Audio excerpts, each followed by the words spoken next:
27 de janeiro. Êxodo capítulos 4 e 5. Moisés respondeu: E se não acreditarem em mim ou não quiserem me ouvir? E se disserem: O Senhor nunca lhe apareceu? Então o Senhor lhe perguntou: O que você tem na mão? Uma vara, respondeu Moisés. Jogue-a no chão, disse o Senhor. Moisés jogou a vara no chão e ela se transformou numa serpente. Moisés fugiu dela, mas o Senhor lhe disse: Estenda a mão e pegue-a pela cauda. Moisés estendeu a mão e pegou a serpente, e ela voltou a ser uma vara. Então o Senhor lhe disse: Faça esse sinal, e eles acreditarão que o Senhor, o Deus de seus antepassados, o Deus de Abraão, o Deus de Isaque e o Deus de Jacó, de fato lhe apareceu. O Senhor também disse a Moisés: Agora coloque a mão dentro do seu manto. Moisés colocou a mão dentro do manto, e quando a tirou, ela estava com lepra, branca como neve. Coloque a mão dentro do manto outra vez, disse o Senhor. Moisés colocou a mão dentro do manto outra vez, e quando a tirou, ela estava tão saudável quanto o resto do corpo.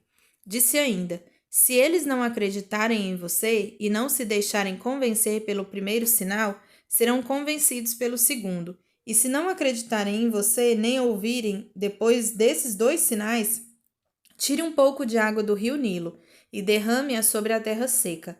Quando o fizer, a água do Nilo se transformará em sangue na terra.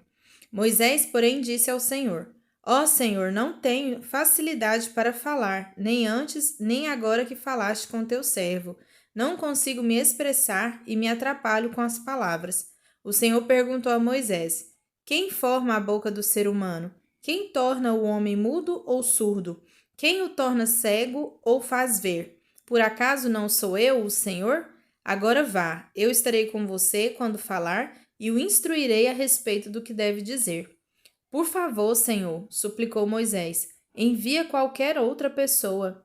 Então o Senhor se irou com Moisés e lhe disse: E quanto a seu irmão Arão, o levita?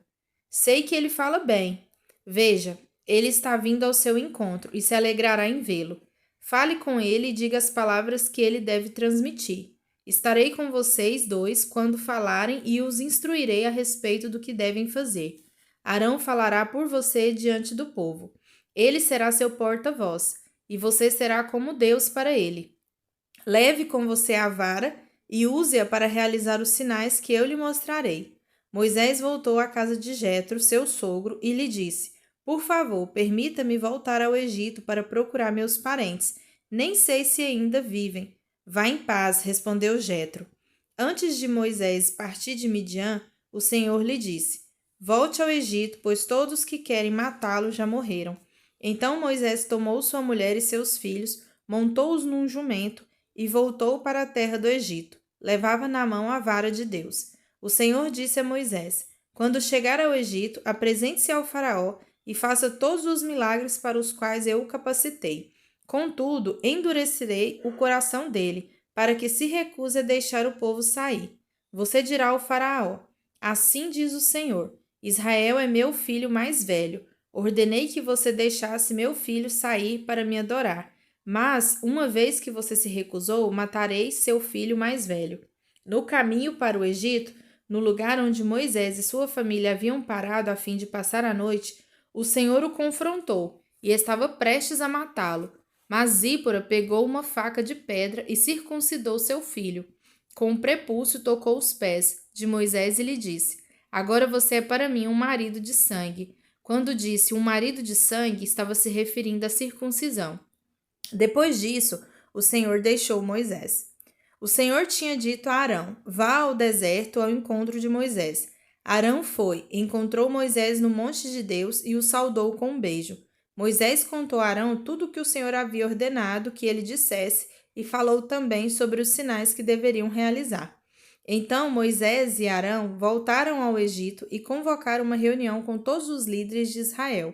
Arão lhes comunicou tudo o que o Senhor tinha dito a Moisés, que realizou os sinais diante deles. O povo de Israel se convenceu de que o Senhor tinha enviado Moisés e Arão, quando ouviram que o Senhor se preocupava com eles e tinha visto seu sofrimento. Prostraram-se e o adoraram. Depois disso, Moisés e Arão foram ver o faraó e declararam: Assim diz o Senhor, o Deus de Israel: Deixe meu povo sair para celebrar uma festa em minha honra no deserto. Quem é o Senhor? Retrucou o Faraó.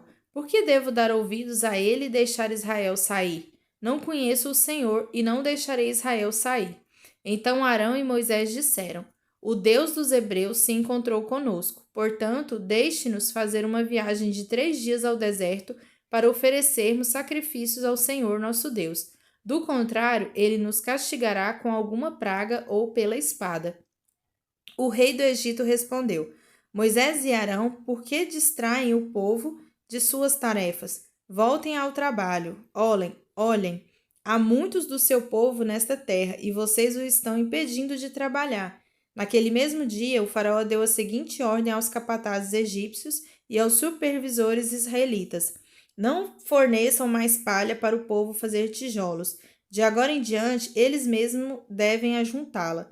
No entanto, continue a exigir que produzam a mesma quantidade de tijolos que antes. Não reduzam a cota. Eles são preguiçosos e por isso clamam. Deixe-nos sair para sacrificar ao nosso Deus. Aumentem a carga de trabalho deles e cobrem o cumprimento das tarefas. Isso os ensinará a não dar ouvidos a mentiras. Os capatazes e os supervisores saíram e informaram o povo. Assim diz o faraó: Vocês não receberão mais palha. Saiam e juntem-na onde puderem encontrá-la. No entanto, continuarão a produzir a mesma quantidade de tijolos que antes. Então o povo se espalhou por toda a terra do Egito para juntar a palha que sobrava das colheitas. Enquanto isso, os capatazes egípcios continuavam a pressioná-los. Completem sua cota diária de tijolos, como faziam quando nós lhe fornecíamos palha, e açoitavam os supervisores israelitas que haviam sido encarregados das equipes de trabalhadores. Por que não completar as cotas nem ontem nem hoje? Perguntavam. Então os supervisores israelitas foram suplicar ao faraó: Por favor, não trate seus servos deste modo. Não recebemos palha, mas os capatazes continuam a exigir façam tijolos. Somos açoitados constantemente, mas a culpa é do seu próprio povo. O faraó, porém, gritou: Vocês são preguiçosos, preguiçosos, por isso andam dizendo: Deixe-nos sair para oferecer sacrifícios ao Senhor. Voltem agora mesmo ao trabalho. Não receberão palha, mas terão de produzir a mesma cota de tijolos. Quando os supervisores israelitas ouviram: Vocês não poderão reduzir a quantidade de tijolos produzidos por dia, perceberam que estavam em sérios apuros. Ao sair do palácio do faraó, encontraram Moisés e Arão, que os esperavam do lado de fora. Eles disseram aos 2 irmãos: O Senhor os julgue e os castigue por terem feito Faraó e seus oficiais nos odiarem. Vocês colocaram uma espada na mão deles e lhes deram uma desculpa para nos matar. Mateus 18, do 1 ao 20. Nessa ocasião, os discípulos vieram a Jesus e perguntaram: Afinal, quem é o maior no reino dos céus?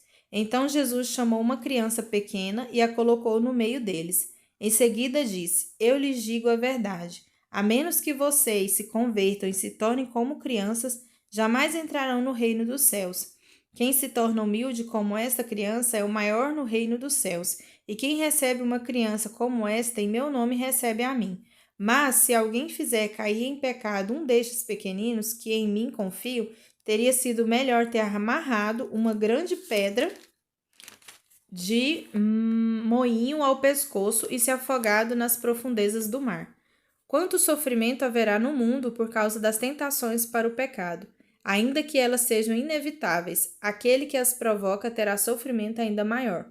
Portanto, se sua mão ou seu pé o faz pecar, corte-o e jogue-o fora. É melhor entrar na vida eterna com apenas uma das mãos ou apenas um dos pés que ser lançado no fogo eterno com as 2 mãos e os 2 pés. E se seu olho o faz pecar, arranque-o e jogue-o fora. É melhor entrar na vida eterna com apenas um dos olhos que ser lançados no inferno de fogo com os 2 olhos.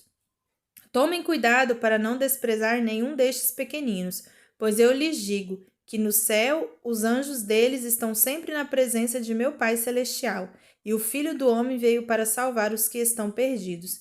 Se um homem tiver 100 ovelhas e uma delas se perder, o que vocês acham que ele fará?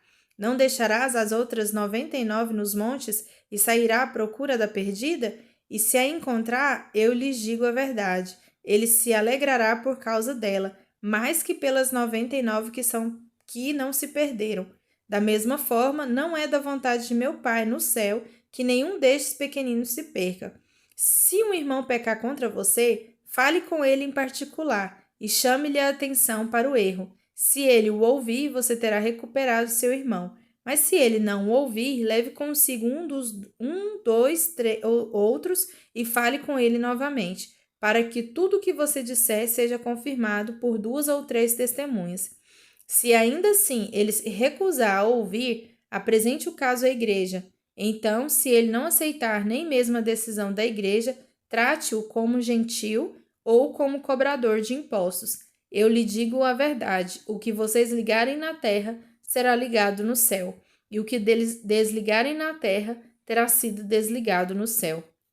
Também lhes digo que se 2 de vocês concordarem aqui na terra a respeito de qualquer coisa que pedirem, meu Pai no céu os atenderá, pois onde 2 ou 3 se reunirem em meu nome, eu estou no meio deles. Salmos 22. Ó Senhor, não permaneças distante, és minha força, vem depressa me ajudar. Livra-me da espada e não permitas que esses cães me tirem a vida. Salva-me da boca do leão e dos chifres dos bois selvagens. Proclamarei teu nome a meus irmãos. No meio de teu povo reunido te louvarei.